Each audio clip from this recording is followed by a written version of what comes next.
Salut tout le monde, bienvenue dans cette nouvelle vidéo. Alors aujourd'hui, j'ai décidé de faire une vidéo centrée sur moi. On va parler de 10 choses que vous savez probablement pas, donc c'est pas des choses secrètes, mais j'en parle rarement, enfin pour certaines choses. Et donc voilà, j'espère que vous allez apprendre à me découvrir sous d'autres facettes. Ça va vraiment être un méli-mélo de plein de choses. Il y a des trucs qui sont faciles à dire, il y a des trucs qui sont un peu humoristiques, il y a des choses qui sont plus profondes, moins comiques. Mais j'ai décidé de partager ça avec vous. J'espère que vous allez apprécier cette vidéo et que vous allez apprendre à mieux me connaître. Donc voilà, c'est parti!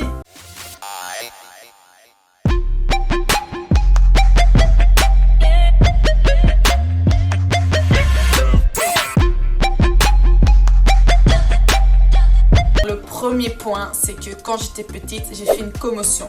Commotion, c'est quoi? En gros, t'oublies toute ta journée, quoi. Ou même plus, t'as un trou de mémoire. C'est vraiment un trou et tu te souviens de plus rien. Ce qui s'est passé, c'est que j'étais en primaire. Je pense que j'étais en 3e ou 4e primaire, donc j'avais entre 8 et 10 ans, je pense, si je me trompe pas. Et en gros, à la cour de récréation, je suis tombée. Mais je sais toujours pas comment je suis tombée. Il y a que les gens qui m'expliquent, etc., comment je suis tombée, parce que moi, je m'en souviens plus du tout. Donc en fait, ce qui s'est passé dans moi, ce que je me souviens, mais c'est vraiment le trou noir de malade. J'ai deux flashbacks qui me reviennent en tête. Je me réveille. J'étais en train de pleurer totalement. Il y avait une fille qui était là, je me souviens encore, elle s'appelait Marie. C'était une fille de ma classe qui me disait est-ce que ça va, est-ce que ça va. Et moi, je me souviens que je pleurais beaucoup. Après, plus rien. Le deuxième flashback, c'est quelques heures après, je pense, enfin je sais pas trop. Je suis dans la classe et je vois mon papa arriver avec son casque de moto, parce qu'il a une moto. Je le vois arriver et je demande mais pourquoi t'es venu me chercher? Et je me souviens, on était mis en 4 sur une table. Il y avait mon prof et j'ai vu mon papa arriver et j'ai dit mais papa, pourquoi t'es là? Laisse-moi tranquille à l'école. J'avais oublié que j'étais tombée et tout en fait. Et donc ça, c'est les deux flashbacks que j'ai de cette journée-là, de ma fameuse commotion. Et avec ce que les gens m'ont raconté, mon frère, mes parents, le prof, etc., je peux essayer de remettre un peu l'accident en place, mais sans certitude. En gros, je jouais à la récréation, je suis tombée sur une flaque, j'ai glissé, et il y avait un petit muret avec des clous, et ma tête est tombée sur le muret tout simplement, donc j'avais pas un crin, je crois que j'avais même une petite bosse, mais j'avais pas de sang ni rien, j'avais vraiment juste une bosse. Et donc j'avais pleuré, etc. Et puis on est retourné en classe, et moi tout allait bien, j'avais plus trop mal ni rien. Et le prof me demande, je sais pas après combien de temps, mais on fait notre vie quoi, normal. Anaïs, est-ce que tu as ton certificat médical pour hier? Je disais comment ça? Il m'a dit oui, hier tu as été chez le dentiste, non? Et moi j'ai dit non, je crois pas. Mais lui qui me connaissait bien, j'étais pas du genre à oublier, genre je suis super vive, enfin oublier que j'étais allée chez le dentiste la veille, c'est bizarre quoi. Donc là il a commencé à s'inquiéter, il a dit si Anaïs t'as été chez le dentiste, etc. Il a pris mon journal de classe, il a regardé et en effet j'avais le mot de ma mère, mais moi j'avais oublié complètement que j'avais été chez le dentiste. Donc déjà, il y a ce petit truc-là qui a mis la puce à l'oreille. Mon prof, il s'est dit non, il y a un problème. Il a appelé mes parents. C'est mon père qui est revenu du travail en moto. Et c'est là, le fameux moment où il a ouvert la porte de la classe, qui a dit Anaïs, viens. Et moi, je dis non, papa, qu'est-ce que tu fais? Je comprends pas. Et là, il a dû tout m'expliquer, etc. Donc, j'ai été à l'hôpital. J'ai dormi une nuit à l'hôpital et j'avais une commotion en fait. Donc, je devais faire plein de thèses, on prenait ma tension, etc. Pour finir, rien de grave. Donc, vraiment, je suis restée une nuit à l'hôpital et puis j'ai pu retourner à l'école, je pense directement. Mais encore maintenant, je me souviens pas de ma journée. Et ma mère, elle m'explique que souvent, juste après, le mois qui est venu après cet accident, je demandais à mon frère Loïc, tu peux m'expliquer ce qui s'est passé? Tu peux me raconter l'histoire?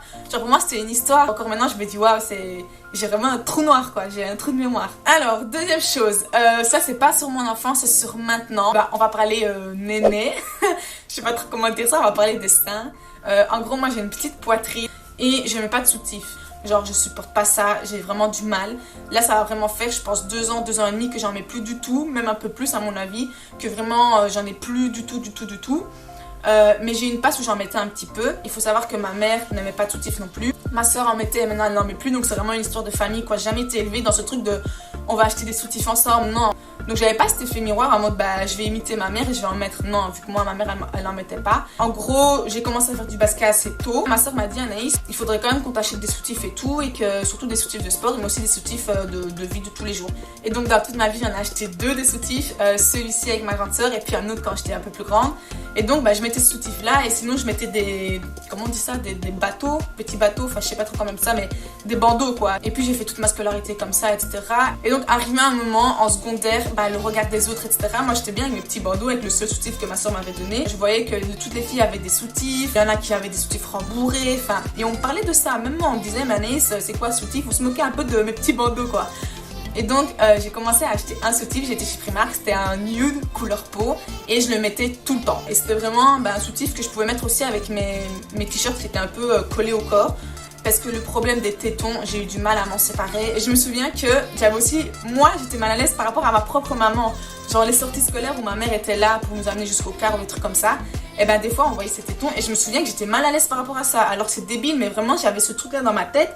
La société dit qu'on peut pas voir les tétons d'une fille. Donc pendant une passe, je l'ai mis tous les jours. Je vais dire jusqu'à mi-secondaire, phase secondaire. Et puis après, je sais pas, la réto, première, deuxième, troisième haute école. Là je l'ai moins mis. Donc quand j'avais des pulls, des t-shirts un peu larges, je mettais pas de soutif. Personne ne savait, personne ne voyait parce qu'encore une fois, ma poitrine elle est minuscule. Donc on le voyait pas, je m'en foutais. C'était vraiment mon confort à moi. Mais dès qu'on pouvait voir que j'avais pas de soutif, qu'on voyait mon téton, qu'on voyait vraiment avec un débardeur ou quoi, que j'avais pas de soutif, là j'en mettais un. Je me sentais obligée parce que le regard des autres. Mais j'étais pas bien, franchement, ça me serrait. Dès que j'arrivais chez moi, je l'enlevais, etc. Et puis petit à petit, je pense que c'est quand j'ai eu l'âge de 20, 21 ans, j'ai commencé à arrêter d'en mettre. Genre même maintenant, si je mets un truc haut le corps, vraiment serré, on voit mes tétons, je m'en fous. Ça m'a fallu du temps de déconstruire tous les préjugés, les stéréotypes sur une femme où on voit ses tétons. Alors que les mecs, on peut voir leur téton, mais nous non. Alors qu'un téton, c'est un téton. Si on voit mon téton, on le voit, tant pis. Si ça dérange des gens, c'est eux le souci, c'est pas moi.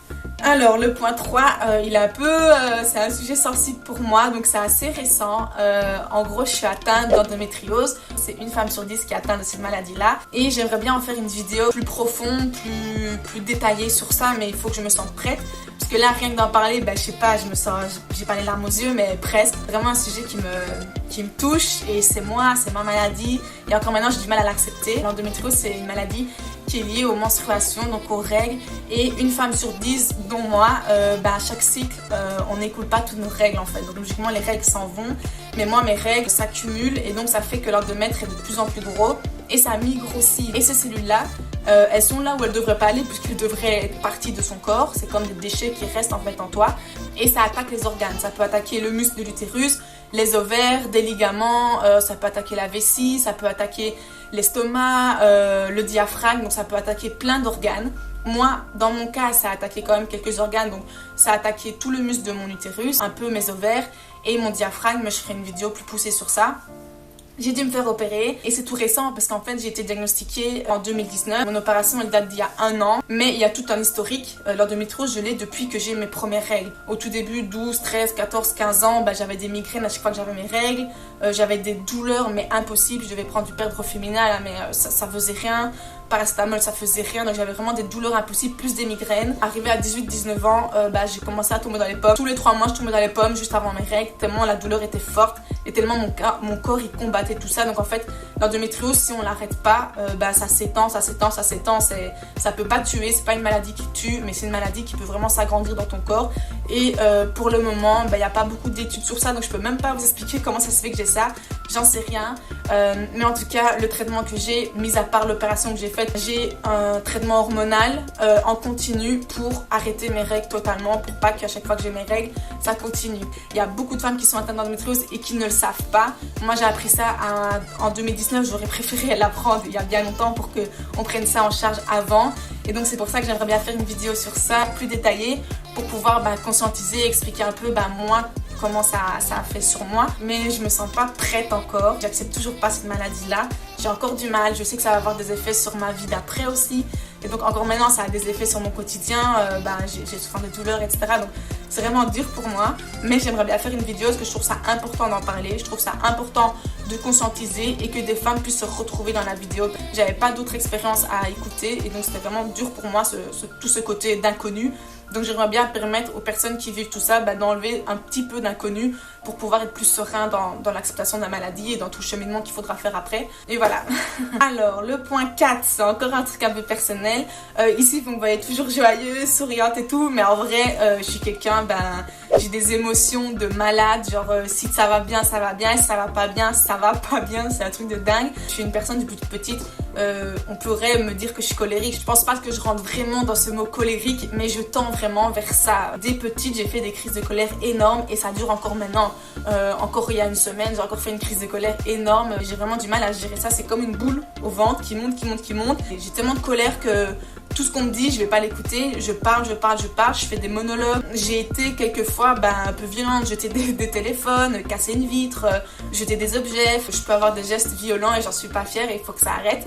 C'est moins régulier maintenant, mais j'ai encore du mal à contrôler. Dès que j'ai une émotion négative, ça me bouffe, que ce soit la tristesse, la colère, la peur. C'est des choses qui me bouffent et j'arrive pas du tout à contrôler tout ça. Mais vraiment, dans ces moments-là, j'ai vraiment la raison et le diable ici. La raison, elle me dit, ouais, reste dans ta chambre, reste calme, ne parle à personne, parce que si tu parles à quelqu'un, ça va finir par déjanter. Et le diable me dit, vas-y, va voir la personne, dis-lui ce que tu penses, ou essaye de réconcilier les choses. Mais je sais très bien que je suis pas assez calme pour pouvoir réconcilier la chose, donc ça sert à rien. Mais à chaque fois, ça finit en cris, ça finit en pleurs, ça finit en plein de trucs, j'ai honte. Mais voilà, j'ai vraiment du mal. Mais petit à petit, j'arrive à trouver des solutions. Et c'est beaucoup moins régulier qu'avant, mais c'est vraiment un truc historique dans ma personne à moi. Depuis toute petite, je fais des crises de colère énormes. Et donc voilà, je sais pas c'est dû à quoi, ça fait partie de moi et il faut m'accepter comme ça. Le point 5, c'est un peu plus superficiel, vous l'avez déjà remarqué, mais je ne me maquille jamais. Je ne me suis jamais maquillée, je suis jamais sortie maquillée, je suis toujours au naturel comme maintenant. Quand je me lève, je me coiffe vite fait, je m'habille et je sors, genre c'est pas compliqué pour moi. Il y a juste 2 fois où c'est des amis qui ont voulu me maquiller. J'étais invitée à un mariage quand j'avais 13-14 ans. Et donc, une amie, Stéphanie, si tu te reconnais, j'ai été chez elle pour qu'elle me prête une robe. Donc, déjà ça, j'avais du mal à mettre des robes. Elle dit, Anaïs, tu vas dans un mariage, déjà c'est bien la robe, mais c'est pas cohérent quoi, mets du mascara et tout. Et donc, elle a sorti son truc de mascara, elle me l'a mis. Oh, vous aurez dû voir ma tête. Jamais de la vie, je remets du mascara. Et déjà, j'avais l'impression que mes yeux allaient être collés, rester collés comme ça. J'avais vraiment l'impression que plus jamais j'allais pouvoir ouvrir mes yeux. Et j'étais super mal à l'aise en fait. J'acceptais pas d'avoir ça sur moi. Enfin, c'était vraiment, encore une fois, c'était une émotion trop grande pour moi. Et donc j'étais dans la salle de bain, j'ai tout enlevé, j'ai dit Stéphanie, enlève-moi ça. Genre j'ai tout enlevé, j'étais en pleurs. J'avais peur que ça reste là toute ma vie. Et j'étais pas bien dans mon corps. Genre dès que j'ai du maquillage sur moi, je suis pas à l'aise, je suis pas bien dans mon corps. Je me sens bizarre, je me sens maquillée, peinte. On dirait que je suis un tableau et je me préfère naturel simplement. Et la deuxième fois, c'était il y a pas longtemps, à une soirée, on a voulu me maquiller, mais c'était vraiment avec les amis, etc. C'était pour voir Anaïs maquiller, comment ça fait. J'ai pas su garder le maquillage plus de 10 minutes. J'étais gênée de sortir de la salle de bain. Donc voilà, une partie de moi, je me maquille pas, je me maquillerai pas et j'aime pas me maquiller. Que ce soit clair, arrêtez d'essayer de me maquiller.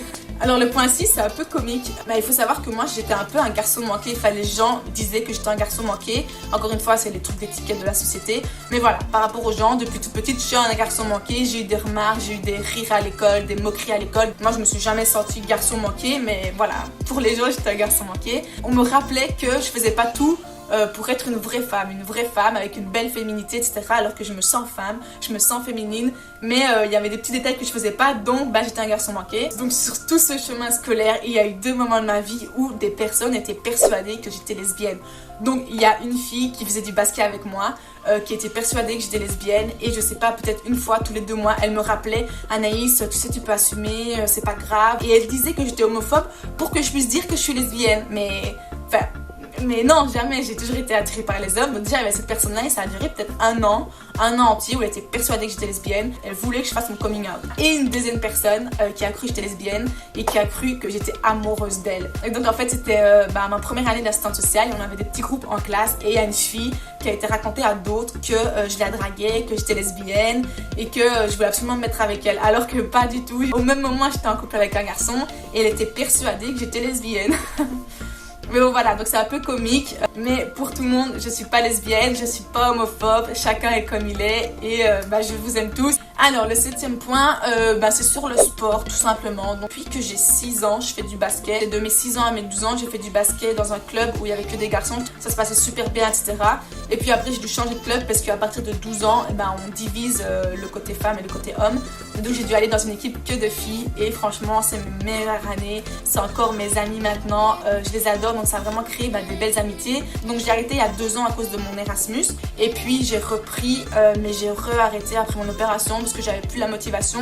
Et il faut savoir que je jouais à un niveau R2, donc régional. Donc je faisais des déplacements quand même longs. C'est pas le niveau méga haut, mais c'est un niveau où les entraînements tu dois les prendre au sérieux, les matchs tu dois les prendre au sérieux, tu dois avoir la compétition en tête. Et ça je l'avais, tous les ans où je jouais je l'avais.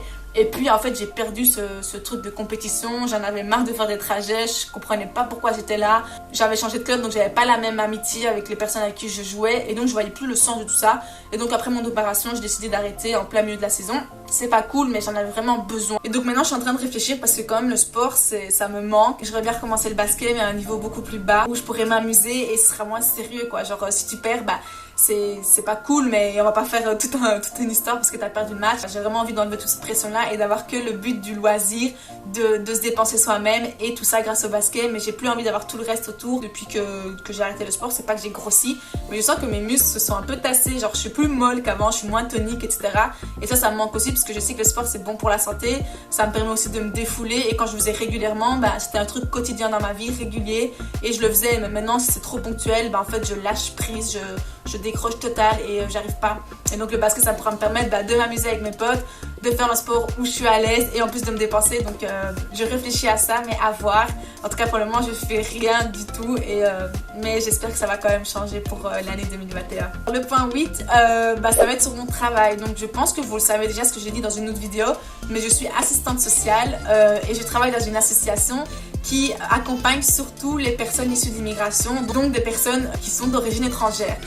Mais il y a aussi des Belges, par exemple des personnes qui sont d'origine étrangère mais qui sont devenues belges par après, ou des personnes belges depuis toujours, enfin bref c'est vraiment ouvert à tout le monde. Alors mon travail à moi, je suis assistante sociale, ça correspond à quoi? En gros je fais des accompagnements individuels, donc des permanences sociales. Les gens viennent, ils m'expliquent leur situation, leur histoire, leurs soucis, leurs questionnements, etc. Et puis nous, on essaie de voir où est-ce qu'on peut avancer ensemble, où est-ce qu'on pourrait peut-être trouver une solution et où est-ce qu'on pourrait améliorer la situation qu'ils sont en train de m'expliquer. Tout part de la personne. Moi, j'invente pas un souci, j'invente pas une solution, j'invente pas des choses, donc ça part d'eux et les solutions souvent émanent d'eux aussi. Je suis vraiment là pour les accompagner et pour faciliter leur démarche, pour concrétiser un projet, pour améliorer leur quotidien tout simplement. Et je suis vraiment le petit coup de pouce dans leur vie qui va leur permettre de concrétiser tous leurs besoins, leurs envies, leurs ambitions, leurs projets, leurs rêves. S'ils ont une situation qu'ils estiment que c'est problématique pour le moment, au niveau familial, au niveau logement, au niveau travail ou au niveau de médical ou plein de choses, et ben ils peuvent m'en parler, ils peuvent me parler de tout, même si c'est très très personnel, ils peuvent m'en parler. Et moi déjà je suis là pour les écouter, donc ça fait déjà du bien aux gens. On peut voir où est-ce qu'on peut agir sur la situation.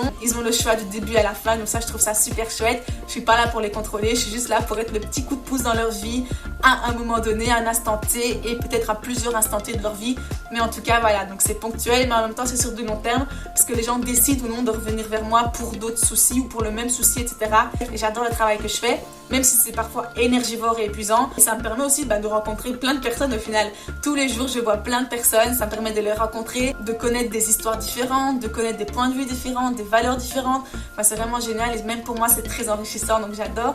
Mais j'ai aussi des ateliers de citoyenneté et ça c'est des ateliers plutôt ludiques où j'ai un groupe d'adultes avec moi et ensemble on discute du système belge. Et moi je suis là pour leur proposer des thématiques, pour leur donner des informations utiles et concrètes et pour après en discuter, échanger, débattre. Donc on peut vraiment parler de tout. Par exemple si on parle du logement, du travail, d'office on va parler de la discrimination au logement, de la discrimination au travail. Ils peuvent donner leur point de vue, leurs conseils qu'ils ont, comment est-ce qu'ils réagissent face à ça, leur histoire et ensemble on échange de tout ça et c'est vraiment super chouette parce que encore une fois c'est super enrichissant. Les personnes ont tous un historique différent mais au final il y a plein de points communs et moi je suis vraiment là pour animer le débat, pour leur permettre d'avoir plus de connaissances et répondre à leurs questions tout simplement. Moi-même j'en apprends beaucoup parce qu'il faut savoir que j'ai commencé ce travail-là, j'étais toujours chez mes parents, j'avais quand même fini mes études etc, j'avais des connaissances mais j'avais plein de trucs que eux avaient déjà fait que moi j'avais pas fait, donc préparer les thématiques etc, ça m'a permis à moi maintenant d'être plus à l'aise dans ma vie d'adulte. Donc partager ces connaissances-là avec des personnes c'est vraiment génial et eux à chaque fois enrichissent tout ce que j'ai préparé au préalable pour les cours et ça donne des débats magnifiques, des conclusions aussi magnifiques, donc vraiment c'est super chouette. Alors le point 9, je vais pas vraiment beaucoup en parler parce que j'ai un peu honte. J'étais fan de Tokyo Hotel, genre Doudou Manso, fan of world. Genre j'étais vraiment fan de Tokyo Hotel. Je sais pas vous expliquer pourquoi, du comment. J'avais vraiment des plumiers, des crayons, des bics, des posters taille humaine. Genre vous voyez les deux jumeaux qu'il y a dans les chanteurs. J'avais des posters taille humaine et je collais ça sur mes armoires. En fait c'est pas vraiment un style de musique que j'écoute maintenant, donc je comprends pas comment je suis tombée là-dedans. Mais je pense je suis un mouton comme tout le monde, les gens ils écoutaient, j'écoutais avec eux. Mais donc voilà, j'ai été une Tokyo Hotel fan. Alors le dernier point, c'est vraiment sur mon enfance. Je pense qu'il n'y a pas beaucoup de gens qui le savent, mais j'ai fait du pacro. C'est un peu comme le scout, en gros. C'est tous les samedis après-midi, on se retrouve avec, il y a des animateurs qui nous animent, qui nous proposent des jeux. Moi j'étais enfant. C'est souvent des animations qui ont un but coopératif. On devait trouver ensemble une solution à quelque chose. On devait faire des courses relais. Enfin, c'est vraiment plein de trucs coopératifs. On pouvait aller dans les bois, faire des jeux d'aventure, enfin c'était vraiment cool. Mais comme je vous ai dit, je faisais du basket. J'avais 1 voire 3 matchs par semaine à ce moment-là et j'ai dû arrêter, j'ai dû faire un choix entre le patro et le basket. Vu que j'étais à fond dans le basket, j'ai continué le basket. Je pense que j'ai commencé à 4-6 ans et à 12 ans j'ai dû arrêter parce que j'ai dû faire un choix. Et je pense que quand j'aurai des enfants, je leur proposerai d'aller faire du patro parce que c'est vraiment chouette, ça a créé des belles amitiés, c'est des bons souvenirs et en plus ça permet à la personne d'être plus autonome. Moi quand j'étais 10 jours en camp, j'avais déjà 6 ans, je restais 10 jours sans mes parents avec plein d'enfants et voilà, ça nous apprend la vie en communauté, ça nous apprend à être autonome, on se débrouille tout seul, on a mal quelque part, on peut pas dire maman, non, il n'y a pas maman. Donc voilà, il y a des animateurs qui sont là, des adultes qui sont là pour prendre soin de nous, mais on est quand même livrés à nous-mêmes entre guillemets. Donc voilà, ça c'est 10 facettes de ma vie, de mon histoire, il y en a plein d'autres, mais j'ai dû faire une sélection et c'est ça que j'ai choisi. Ça c'est moi j'étais ravie de faire cette vidéo. Comme je l'ai dit pendant la vidéo, je pense que je vais faire une vidéo plus complexe sur l'endométriose, mais je me sens pas encore du tout prête, c'est encore un sujet super sensible pour moi, donc pas tout de suite, mais en tout cas il y a d'autres vidéos qui vont suivre. N'hésitez pas à vous abonner à ma chaîne, à mettre des pouces bleus et à lâcher des commentaires, comme ça moi ça peut me motiver. J'espère que vous avez apprécié, on se retrouve bientôt pour une nouvelle vidéo.